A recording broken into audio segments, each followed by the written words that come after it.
Gosh, friends, here we go. Another video blurb for you. This one from the past. I don't know as this one's been in any of my books. One day, if I can get the money up to do a book, yes, I'd be tickled to do this. This one. Anyway, here you go. It's a tale of. It's a tale from when I met many years ago, like over 50 years ago, a young fella named Willie. And I always called him Willie the Checker King. Okay, well, let's get to reading. Okay, and I haven't read this one in a while, so forgive me, but it's still a pretty good story. I think you'll like it a lot. At one time, I was going to say I worked in a state-run mental hospital, not as an inmate. There were wagers taken as to when I would put on the coveted straitjacket, I suppose, but. No, I was an orderly and actually enjoyed the job. It was kind of fun working with the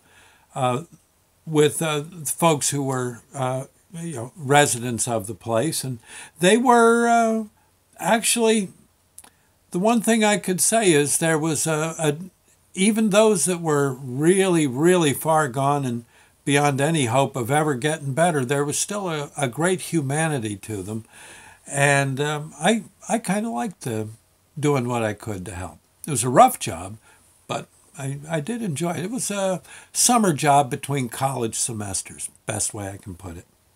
And well over 50 years ago. So here we go. This is all about a fellow I met called Willie the Checker King. Many years ago, I worked in a state-run insane asylum. I can't mention the name. When I hired on, the director of personnel made me sign a form stating that I would never reveal what I saw or experienced while working in the wards. But gee, now that was about 54 years ago, and I'm just bursting with stories. And this one's a doozy. For the life of me, there's not a thing wrong with telling this tale. It's a good story about a very wonderful person. That person was Willie the Checker King. State mental hospital wards back in the 60s were, well, pretty rough places to work. Many people couldn't do it for even a minute. The ward I worked on, for each shift, we had about eight orderlies and one nurse to handle about 175 patients. There were about 10 wards in the men's side of the building, and there were about 10 wards for the female patients on the other side of the building. For all those patients, there was one psychiatrist, and I think 2 medical doctors. I may be a bit off on the exact numbers, but I'm just trying to give you a rough idea of the patient to medical staff ratio. It wasn't easy for patient or staff alike. We all did our best to make the best of a bad situation. We worked hard, and the patients did their best to make our chores easier. We'd make beds and give out shaves. We'd do the lunch feeding and the like. You really don't want to hear about some of the chores we had to do. It could get a little grisly. Sometimes the patients would just come out of nowhere and attack us. I know once I got a punch in the mouth from an angry patient who hallucinated multi-fanged worms in the ice cream I had brought him. I didn't see a thing in his darn ice cream, tell you the truth. Just some sprinkles, you know. But after he hit me, I kind of saw multi-fanged worms myself. They're kind of pretty. I traded him 2 of my green worms for one of his purple ones. Eventually, the day would calm down a bit for many of us. Patients and staff alike would retire to the sunroom. It was a kind of recreation room, I guess. The TV was always on and high out of reach. There were books and newspapers, no girly magazines. Even those folks who were really, way far out of Realityville still liked to sit in a chair and soak in the sunlight and read a book. Things like that don't alter no matter what.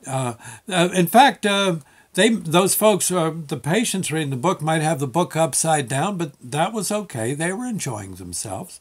And of course, there were checkerboards and and right next to the best board, the wooden one, sat Willie.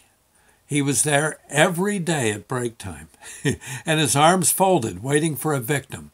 Well, he was waiting for me. I don't really know why Willie was in the hospital. Honestly, he seemed okay to me. He seemed to be a little childish, but aren't we all? Yeah.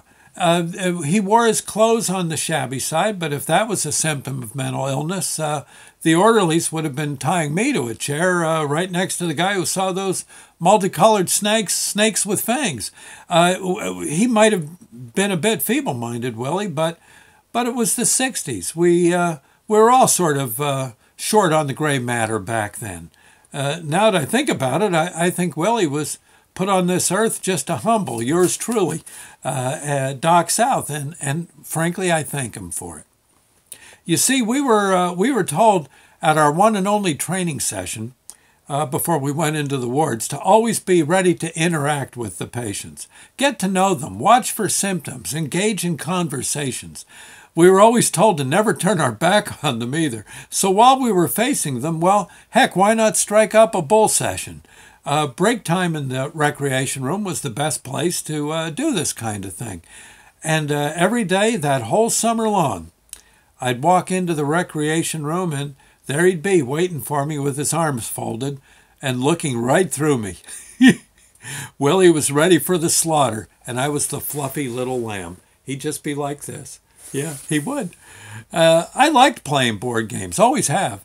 I'm happy to play chess, Monopoly, Risk, Bridget, Chinese checkers, Chutes and Ladders, Video Village, Candyland, you name it.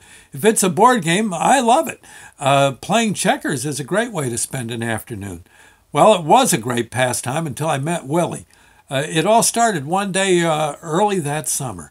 I was new on the job, but eager to do my best. My chores were done, and I walked into the break room looking to interact with the patients. Willie called me over and asked if I'd like to play checkers with him. He had such an innocent smile. It was almost childlike. How could I say no? I sat down across from Willie. That was my first mistake. That was my first mistake. There were more to come. Trust me. I don't know how it's possible, but in that first game, Willie had all my checkers in 8 moves. I don't even think he lost even one. I should have stopped then, but I didn't. Every workday at break time from then on, all summer long, I went peacefully to my doom. Now, I want you to know that my board game pride was shattered forever since that first day so long ago. That day that I met Willie and his red and black board of doom, oh, man. I tried. God knows I tried. Sometimes I'd get 3 of his checkers all in one fell swoop, but as I rubbed my hands with glee, Willie would run the board on me. Trust me, except for the human tragedy and human loss he must have felt at Gettysburg after Pickett's charge, I at least have some idea as to how General Lee must have felt that awful day in July of 1963. To his credit, Willie never rubbed it in, and thank God he never wanted to play for money. Pride was all that I lost that hot summer. Try as I might, I never, and I mean never, beat him at checkers. We must have played hundreds of games. Nope, I never beat him. It was impossible to beat him.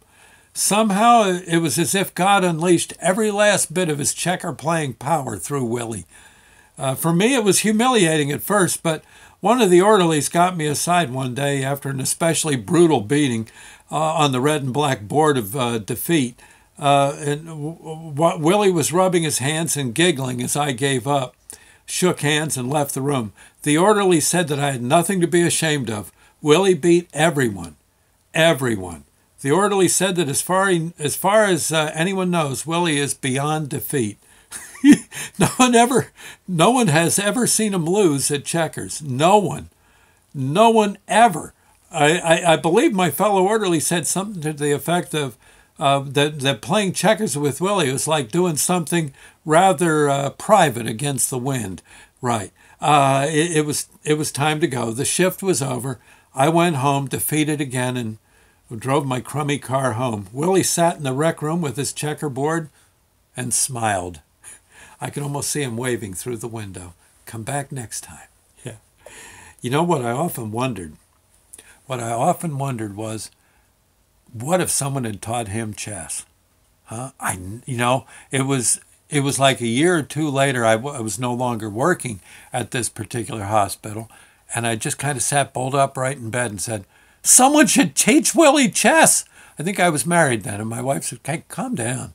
What are you talking about? I said, oh, never mind. I'm not supposed to talk about it. She says, I don't doubt it. That's what she said. But can you imagine? I'll bet you Willie would have picked chess up in a heartbeat and then look out.